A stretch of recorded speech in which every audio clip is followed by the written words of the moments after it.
वाजता जेवणाची तयारी चालू आहे. तरी सकल मराठा समाज बांधवांनी या ठिकाणी मुंबईकरांनी बरेचसे या ठिकाणी आपल्याला अन्नाची सोय केलेली आहे. वगैरे सगळं पाठवलेलं आहे. पण उपवासाचे बरेच व्यक्ती असतात त्यांच्यासाठी पूर्ण जेवणाची सोय करत आहेत. धामणगाव येथील हे ताई इथे आल्या होत्या. सुप्रिया ताई यांची या ठिकाणी मुंबईमध्ये IT कंपनी आहे. तर त्या या ठिकाणी आल्या असता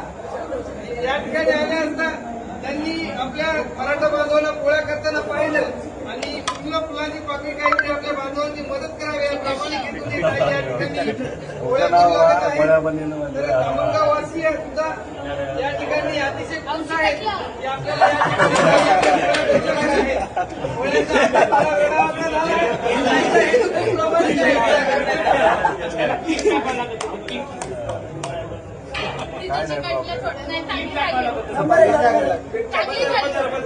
चांगली